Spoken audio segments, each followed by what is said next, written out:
Hi, everybody. Welcome to Reinvention Conversations from the Front Porch. I'm your host, Hollis Thomases, and tonight is episode 34 with Denise Montrose. We are Reinvention Works, which is the destination for all things reinvention, designed to help empower people and businesses to take control of their next future through tools, networking, and education. And we want to inspire you today by giving you some real world people who have reinvented themselves in their lives or their careers. Tonight's guest is Denise Montrose. So I'm going to stop my screen share so you can see us both. Denise, when you have a moment, take yourself off of mute, and then I'm going to have you say a couple of words to the camera and the audience so they can see you. Hi, everybody. Great to see everyone. So how it's going to flow tonight is that you and I are going to talk over some vino. I hope everybody, you might have poured yourself a glass as well, because this is meant to be, as it is called, conversation from the front porch. We're just kicking it back. Maybe took our shoes off. I did.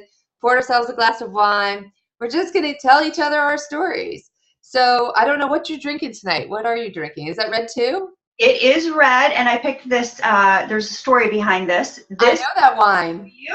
This is one of the Orange Swift location wines. This one happens to be F for France. And I don't know if you know anything about Dave Finney, but he has his own reinvention story. He does. So he was going to college, took a semester abroad in Italy, fell in love with wine, and ended up being a winemaker instead of a lawyer. So that's why I chose it tonight. Oh, well, to him, let's toast. Cheers, Dave. Cheers. So I left my bottle downstairs for my husband to polish off the bottom of it. But this is a Carl Roy. I think it's a Cab Sauv from Napa, I think, and it's all like fancy schmancy. But he had already popped the cork, so I'm not going to let good wine go to waste. So now that we started that, what we're going to do is we're going to let you tell us your reinvention story, starting from wherever you think it starts. And I'll give you about 5 minutes to tell us that story, and then we'll launch into my Q&A with you. And I'll give you like some fair warning if you're overstepping your 5-minute boundaries, but go for it. I think I can get it done in less than 5 minutes. We'll see. So I spent about 10, 11 years in the logistics and supply chain industry. I was in outside sales working for freight forwarders. So for those of you who might not know what that is, it's like you're familiar with UPS and you're familiar with FedEx. I worked for companies that moved large freight, entire ocean containers, air freight. So I would call on customers. They had freight to move all over the world. I would arrange that for them. So I did that for about 10 or 11 years. I initially started in retail before I moved into outside sales. And it's a complicated industry. I talked myself into the job. I said, I know how to sell. Just give me a chance and everything will be fine. And within a couple of days of getting the job, I said, oh my gosh, what have I done? Because it's just a difficult industry to learn. And I don't know that it ever really excited me all that much. It paid the bills. The world is not going to stop shipping freight, but I wasn't thrilled about it. And I don't know that I was all that great at it either. So for a while, the last few years I was doing it, I actually thought about leaving the industry, but I didn't really know what I would do. And I talked to a couple of people about what that would look like if I transitioned into another career. And a lot of industries, let's say pharmaceutical, for example, would think that my skills weren't transferable, even though I felt that they were. But I had never sold pharmaceuticals. I had only sold logistics and supply chain solutions. So the decision ended up being made for me. We got called into the corporate office. I was working for Maersk at the time, and Damco is the logistics arm of Maersk, and didn't realize it, but came into the office on Monday morning, and several of us lost our jobs because the company changed their sales program and didn't need any of us anymore. So I got in the car, and it was about a 7-hour drive from Chicago to Cleveland, and I made the whole entire drive with the radio off. Never talked to anybody, just kind of thought, what am I going to do? Because I don't want to go back to doing the same exact thing that I really wasn't in love with before. So I got home, and I think my daughter was expecting me to be upset. And I said to her, "How do you buy a domain name?" And she said, "Why would you want to buy a domain name, Mom?" And I said, "Because I'm starting a company." And I think she expected I would give up on this after a couple of days, but I didn't. So I got up the next morning, bought a domain for Small World Recruiting, and kind of come up with a concept of the name, obviously, since I bought the domain name, and the logo, and was up and running within a very short period of time. So that's really the story. Not anything super major. Again, the decision was made for me. I could have gone back to work for someone else and done the same exact thing, but I thought, I don't know, this is a time to try something else. And when you've got a little bit of severance, that at least makes it worthwhile to dip your toe in the water and give it a shot. How long would your severance have covered you? Not long. I want to say I had 3 or 4 months of severance. And the second I found out I lost my job, I went back to the hotel to check out, opened my laptop, took a loan on my 401k before they found out I wasn't working there anymore. And I didn't really know what I was going to use the money for, but I thought it'd be better to have it than not have it. And I ended up just taking enough to kind of launch the business. So one of the things that made it possible to start a business as a recruiter is that it didn't take a lot of cash flow up front. So I started the business with no business loans, and we don't have any business loans to this day. What made you think of taking out a loan against your 401k like that? I have no idea. I really don't know. Genius. It was immediate. I just, and I will probably say this numerous times during this conversation, Hollis, the whole process literally was like divine intervention. In my life, I've struggled so many times for so many things. And, you know, I'm like, why can't things just be easier? And when it came to Small World, everything fell into place. And one thing led me on to another. And I don't know if that's why I ended up thinking to myself, I immediately need to go and take a loan out of my 401k. But that's what I did. And we ended up paying that back within 1 year of being in business. Now, what made you think that you could be a recruiter? Well, when I was in the industry, I was kind of a go-to person for someone who might have lost their job, wanted to change, somebody wanted to hire. They'd call me and say, "Do you know anybody?" And I was just really good at networking, which is certainly something that all salespeople have a knack for, I think. And before I entered the industry, when I was in retail, I was always a store manager or a district manager, so I had a lot of hiring and interviewing skills. And I kind of combined those two. And I have to tell you that recruiters are not very good at what they do. So I thought that there was a lot of room for us to enter the industry and do a better job. So when recruiters would call me, it was frustrating because they didn't understand logistics and supply chain. And I knew if they were frustrating me, that they were also frustrating the client.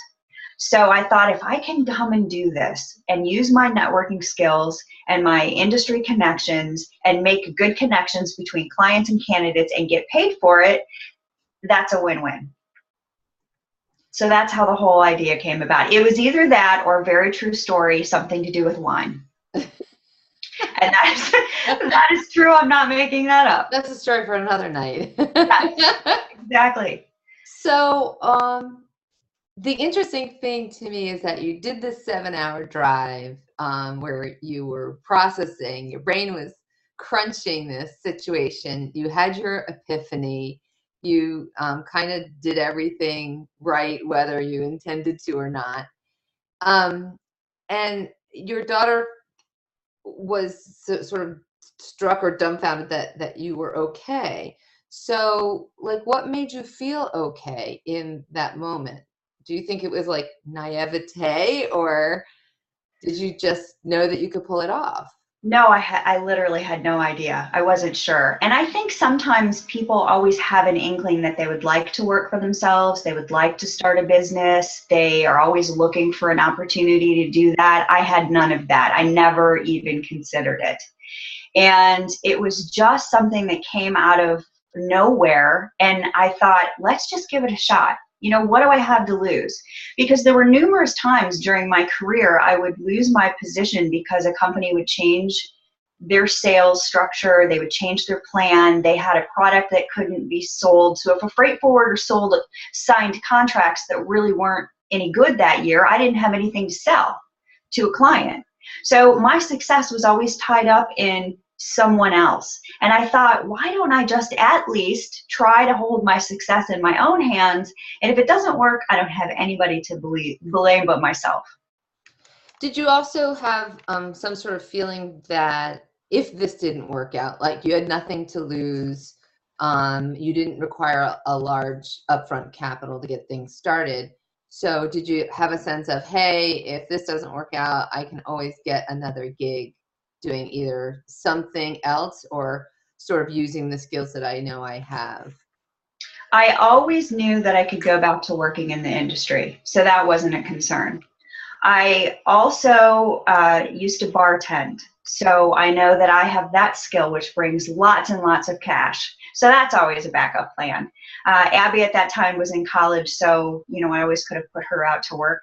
And the other thing that made it possible was we had sold our house a couple years before, and we moved into a friend's condo, and that made life a little bit more affordable.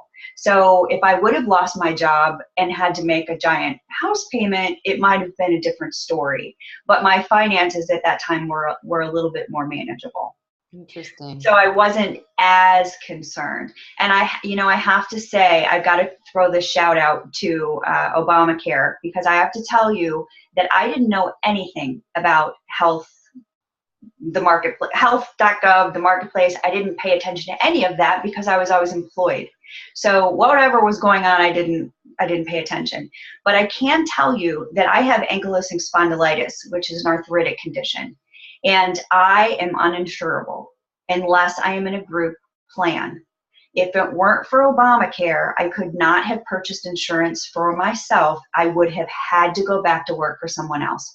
So Obamacare, unbeknownst to me, made it possible for me to be a business owner. So I always try to tell that story whenever I have an opportunity to do so, because I think a lot of people who don't know about the program don't realize how impactful it has been for people who couldn't afford or couldn't insure themselves prior. Right. And what you just said about it making it possible for you to be a small business owner, that's interesting. Yeah. Yeah. Yeah. Well, let's reverberate that. So maybe we'll get some national press or something. Awesome. Great. So on a scale of 1 to 10, where do you think you are as a risk taker? 0. I am definitely not a risk taker. No, I'm not a risk taker. I am not a rule breaker. I won't use an expired coupon. I hate to get in trouble. Don't like bending the rules. So going out on a limb and opening my own business was shocking to me and everyone that I knew. Mostly Abby, who's like, you have got to be kidding me. And I'm sure she was probably thinking, I'm in college right now. Right. We have tuition to pay. I mean, it just go back to work, I Mom. have to say, the fact that you have a daughter that's now out of college just blows my mind. But do you mind if I ask you how old you were when you lost your job and started this company? 43. And I was just at a convention of educators in LA this past weekend, and I found out that the average age for an entrepreneur starting their first business was 42. And I was surprised. I thought it would have been younger. And I thought, I'm kind of behind. I'm always behind. But I was right on time, actually. According to the SBA, the stats that I have is that they start after 50. Oh, really? So okay, that's even worse. Somewhere in the along there in the years, long in the tooth. And I wouldn't have been ready before. Yeah. A lot of it has to do with either the pursuit of that dream, that you talked about never having, but a lot of people have the dream of business ownership, or sort of I'm ready to stop working for the man, but I really don't know what else I want to do. So maybe the solution is having my own business or going solo. Solopreneurship doesn't really feel like having a business sometimes to people, I think. Because that whole idea of, having staff and having all the other stuff that could come with a real business that's Yes. bigger is Sure. daunting. But if it's something that the person thinks they can do on their own, then it becomes manageable. Yeah. Sure. So you're not a risk taker. Nope. When did you encounter your first sense of fear with this?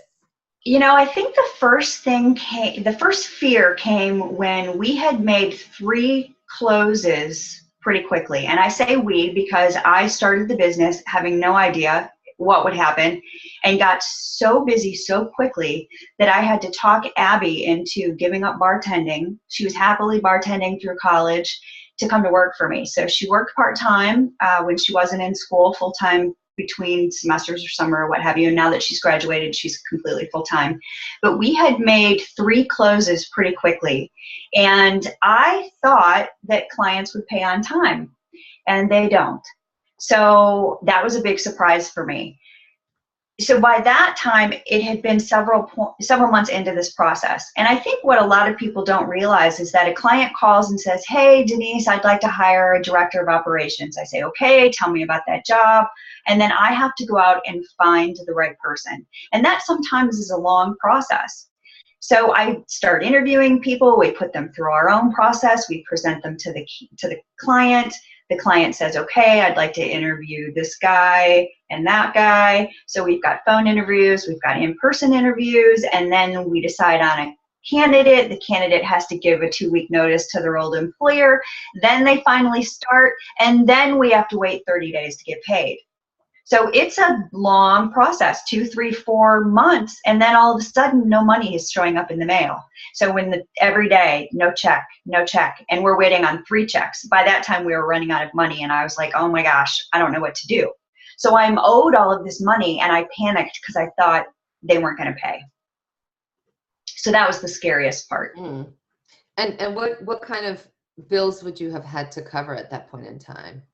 Well, first of all, I wasn't working, so I had to cover my own bills. And then we would have at that point probably had our applicant tracking software. We had done some marketing. We had engaged some tools to do our job as recruiters. So I don't know at that point that our costs were super high, but we were just running out of money. Yeah, well, costs are costs. Yeah. So we really had to adjust for that. And I happen to be a spender, not a saver. And my brother, who is in finance, is always saying cash is king, cash is king, cash is king. So, lesson learned, cash is king. Did you change your policy, your way of collecting money at that point? We did. We went from 30 days to net 10. And if they don't pay in net 10, then they void their replacement guarantee. So if something happens within 90 days, they determine it's not the right fit, the candidate leaves, something happens, we will replace that candidate free of charge for the client. But if they don't pay in net 10, we don't replace them. And at some point when we're in the business a little bit longer, we'd like to move to retained search so that the client has some skin in the game as well. Because there are many searches that a client will call, ask us to start. We put a lot of money, time, effort into it, and then they decide not to hire somebody, and we're out time, money, and effort. Right. You may have found a great candidate for another time, but for the moment, you don't have any place to put that person. Right. And we are to the point right now where we may have to turn a client away at times. So they'll call and say, I'd like you to find X, and we just don't have the time because we already have too much to focus on. And we did kind of venture out and try to hire other recruiters to work for us, but it just didn't work out. It's not the road I want to go down. I'm not trying to open a big firm and have 10 recruiters that are working for us so I can make $3 million. So we are limited as to how much we can take on. So if a client has us do a search that they are not really going to pull the trigger on, then what they're doing is taking us away from another client where we could possibly make. Sure. Yeah. And the fees are high. We get paid an extraordinary amount for the work that we do. So I want to make sure that we're working for the clients that actually want to make the hire. Right. Yeah. That's a move to that. Yes. Rapidly. Rapido. Yeah. So, you've got the collective we, you've got your daughter on board. What kind of support and what kind of assistance did you get in the beginning of this, and where did it come from? I think Abby was probably the one who supported me the most. My family was supportive. I think they were kind of leery as well. They were like, what in the world are you doing? But they were supportive. My father had started a business later in life when he retired. And I always thought growing up, I'm like, why didn't you ever start a business when we were kids? That way we could run it, now that we're older. But he did start a successful business. So he was supportive. I have an aunt in Seattle who was probably my biggest fan. But I have to say that I just was incredibly lucky that the industry supported me. And that's where our success came from. So I think that the industry appreciated that I do know logistics and supply chain. And if you call me and say I need an ocean export manager who specializes in ITAR, I don't have to have a 25-minute conversation about what that means. I ask you the basics and say, what does that job pay? And what are your benefits like, and things that are specific to your company. And then I say, okay, I got to go. And the client goes, don't you want to know what this person does? And I say, no, I know exactly what this person does, and I can go find it for you now that I know the details that are specific, to your company. But the industry support was by far the most important and valuable. Oh yeah, absolutely. Because if you didn't have that, you'd be floundering. But that's kind of probably something that led you to gravitate towards this idea in the first place. Yes. Yeah. I was hopeful. And besides registering a domain up front, what other tools or technology or resources did you turn to help in this reinvention, and which was basically starting your business? The whole entire process was new to me, from coming up with a company name, designing a logo, which ended up being a mistake. So we can talk about that if you would like to. The logo. I do have the mistake question. Oh, lovely. Okay. So, going through those processes, registering your business with the state, all of that stuff, I just had no idea about. Opening bank accounts, hiring an accountant, how to keep track of all of your expenses. And then we needed to purchase what's called an applicant tracking system. And it's a lot like a CRM for recruiters. So it's where we store all of the information about the candidate's resume, the information about the job and the client, and where we do all the matching together. So that's the most important tool that we use. And I know that years and years ago, recruiters did that primarily using an Excel spreadsheet, which gives me nightmares. I don't even know how that's possible to have 7,000 candidates on an Excel spreadsheet and find anything. So we went through a lot of applicant tracking systems, and we're still not using one that I think is perfect.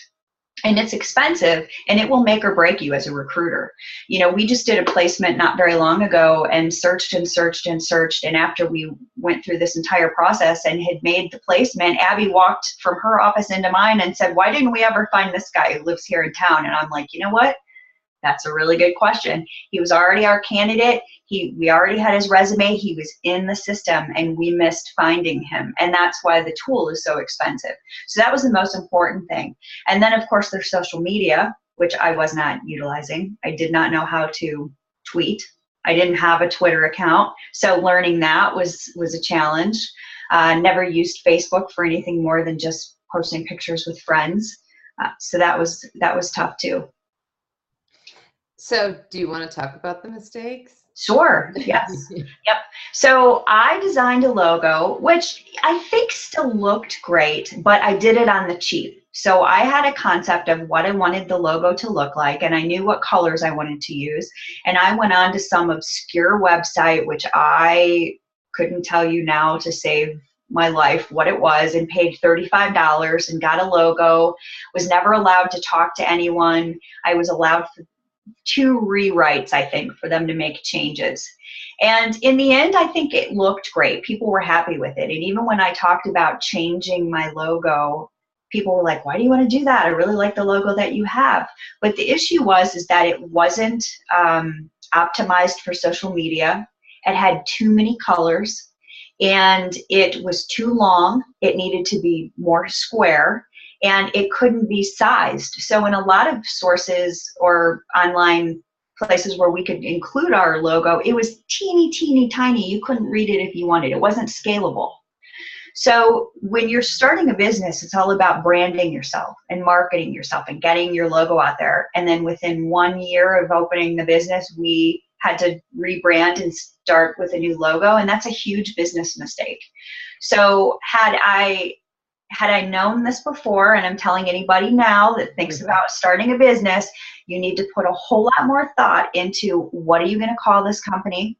Is anyone else called this? Not only in the United States, which I checked, but I did not look in the world. And there's a small world recruiting that is no longer open, but they were in business in the UK, and there's one in Australia. Now, I did check in the United States. And being in international sales and business, I should have thought about the whole entire world, but didn't. So I would say that needs to be checked. And then you need to pay to have a decent logo made, because it's something you do not want to have to adapt or change unless you're Coca-Cola and you're in business for 70 years and you can go through some type of logo, modernization and not lose your market base. Right. And like for them, spending the money on rebranding is nothing. Yes. Yeah. So it was something that the logo is something I did super fast. I was pretty happy with how quickly that process went, but it ended up being what I think is the biggest mistake that I made. Abby wasn't even involved. I can't blame her. Okay, don't blame her. It was just me. So we have about 2 minutes before the audience Q&A, and if we have time, I can always come back and ask you a couple more questions. But maybe we can get one more question in. And if you were to give 3 tangible, like actionable pieces of advice to anybody considering going through a reinvention, what would those 3 pieces of advice be at this point? Let's see. I guess I would tell you to spend some time figuring out what you're good at, not necessarily what you're passionate about. I'm passionate about animal welfare, and I spend time working on that cause, but it's not going to pay the bills. I love elephants. Elephants aren't going to pay the bills either. So what am I really good at that will transition into being able to support myself? So that's the first thing that I would think about. And then the second thing is not necessarily coming up with a business plan, but coming up with my own plan. What is it I want this process or this business to look like? Who can I involve? Where do I need to go for resources or tools? And what's that process going to look like maybe in the next 2, 3, 4, or even set up a China 5-year plan? But it's something that you need to put some thought into, because you get so busy starting the business. When I first started the business, I was working, I'm not kidding, 15, 16, 17 hours a day. If I was awake, I was working. I was exhausted. And you get so caught up in that if you don't really have a good picture of where you're going, you're not going to get there. So that's the other thing that I would think about. And then the third thing is that you have to realize that when you are starting a business, you're wearing a lot of hats. And it's difficult to do the business and drive the business for success at the same time. So if I was constantly working on what we're working on right now and not having a focus on looking for new business, new clients, new candidates, then our pipeline's empty and we're out of business.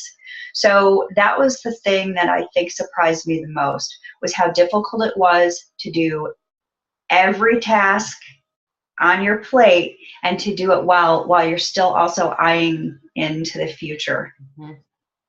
I think that's a common entrepreneurial dilemma and challenge, unexpected challenge. Yeah. Someone told me, and I think this is completely true, that if you say to somebody, I just started a new business, they're like, oh yeah, okay, that's great. The only person that appreciates that is someone else who also has a small business. And then you can see the look on their face and you're like, oh my gosh, you get me. There's someone else out there that realizes how bad it's been. Right. Because everybody glamorizes that you have your own business and they don't have a clue. Yes. Whether or not you're in a startup mode or you're, a veteran at that point, they don't have a clue. Okay, so let's open the floor up to the audience now so that we give them some time to ask their questions. And it takes them a little bit of time to type. So folks, We got a question already. So remember, if you're going to type your question, we got 2 questions. I feel like I'm an auctioneer now. If you're going to type your question in the box, look for the Q&A. And here we go. What is it like working with your daughter and or other family members? Do you have pros and cons? It's a challenge because you're working with somebody that you're super close with. And not very long after starting the business, Abby made a mistake that, looking back, wasn't really that big of a deal. She had sent an email to some clients that was really supposed to go to candidates. Now, I am kind of, what do I want to say? I have incredibly high expectations. Type A. I always have. But when it went to the business, it was hyper. Everything had to be exactly perfect. And I remember just screaming my head off at her. And we talked about it afterwards, and you really can't scream at your employees. And one of the things that I am adamant about, and I preach about this all the time, is that we will not work with clients who do not provide a good working environment. If we work with a client and then find out that they are a jerk, they mistreat their employees, they haven't been honest about what they promised, they don't offer the right benefits, and I could go on and on and on, we won't work with them anymore. And that's hard as a small business to turn somebody away and say, I'm sorry, you're a jerk, but I'm not putting people to work there. Because I don't care how much you pay me. I can't go to bed at night feeling like I put somebody in a bad situation. We did it once. I knew what it felt like, and I said I was never going to do it again. So then here I am screaming at Abby, because she's my daughter and I'm upset. But, we had to really learn I had to learn that that's not how you treat an employee that's also a family member, and kind of rein that back in. And I tried to be a little bit less mom and more manager or boss when we're working together. That's very fair. How many employees do you have now? Just Abby. And I would consider her more of a partner than an employee. And that's really the way that I want it, because like I had said before, we did try working with a couple of other people, and I don't have the patience or the time to mentor and train and follow up with them. We just started this business 2 years ago. There are things we're still learning how to do. I'm not going to sit here and tell you that I'm an expert. I'm learning how to be a business person. I'm learning how to be an executive recruiter, and every day we learn something new. So for me to think that I can train somebody else is crazy. So hiring somebody did not take work off my plate. It put more work on our plate.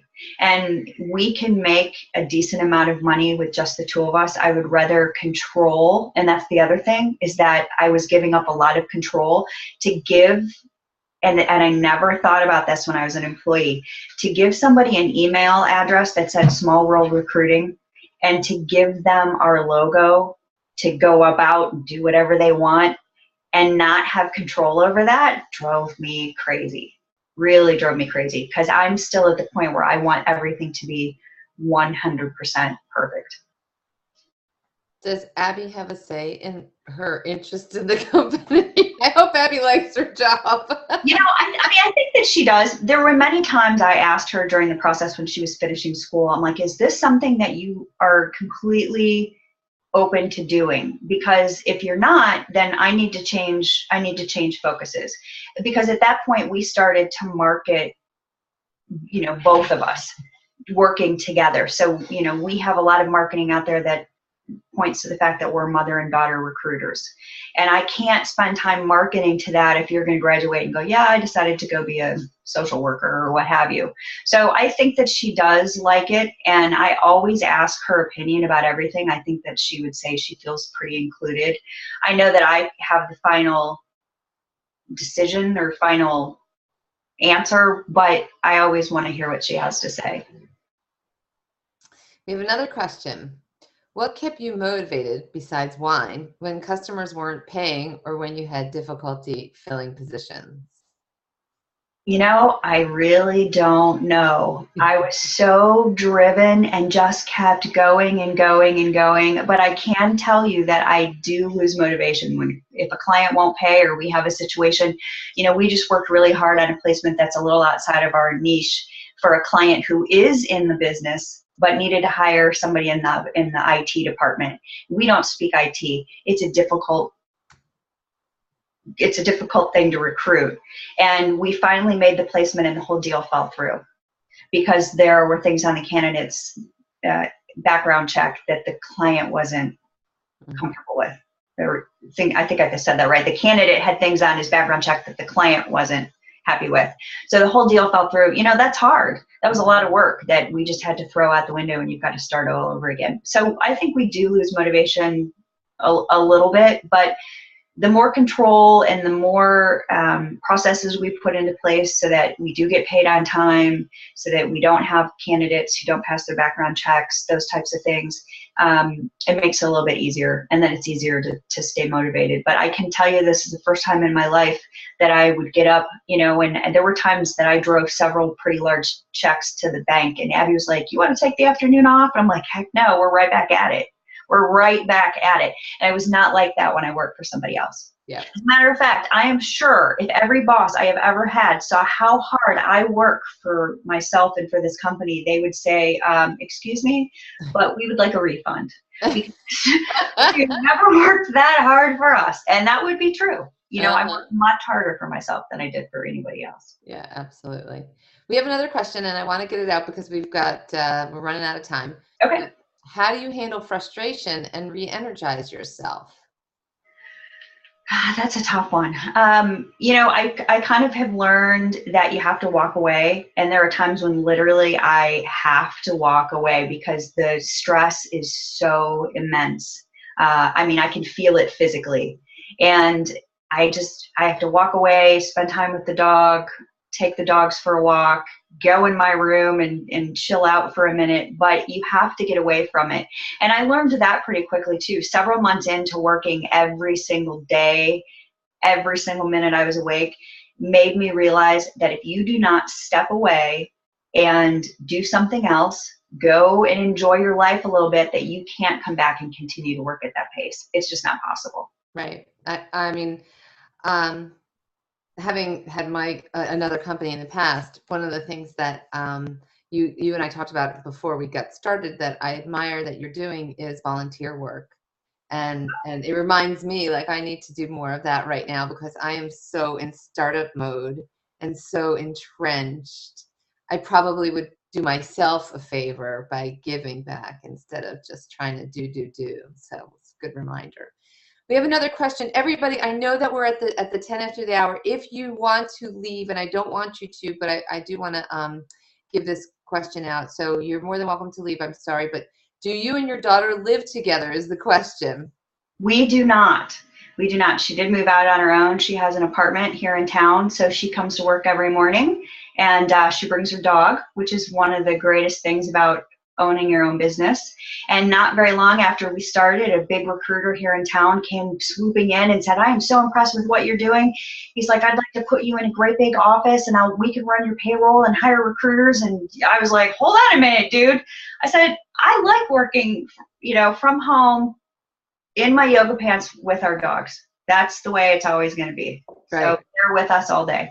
I hear you. Well, let me just take us over to the screen share again, folks, so that we can tell you what's going on with Denise. Here's how you can get a hold of Denise. She's been gracious enough to give you her contact information if you want to reach out to her by email at dkmontrose@smallworldrecruiting.com, or just go to her website, or she is also on Twitter. She has figured it out, and she's been a very good little tweeter. I can speak to that definitively, seeing her in action. And Denise, is there anything that you want to tell the audience in terms of what's going on with you right now? What you got coming up, if you have any needs, now's your chance. I don't know that we have anything that I need to broadcast. We've got all of our placements pretty much covered at this point. We're always looking for talented candidates and good clients in the industry and in logistics and supply chain. So if you are either one, please contact us. We'd love to talk with you further. Great. And so next week, what we are going to have at Reinvention Works is another lunch and learn. This one is for members only, and I'm going to tell you about that in a second. But it's relevant that the topic is harnessing the power of your peers for reinvention by Leo Battery, who's got a book out that's called The Power of Peers. And what's really important is that whether your peer is your daughter or a colleague or the industry or your network, it's really important to have peers to help you through your reinvention. And that is one of the missions that I have set out to create with Reinvention Works, is to create a peer-to-peer network. And that is why I have launched our membership. So membership is free for this session. You can register for the first 14 days. It's free. You can cancel it after taking this lunch and learn if you'd like. It's very reasonable. It's $14.97 a month for all of the information that we give out and the sense of community and all the program that we're going to be putting out there that we already have. So I hope you join us.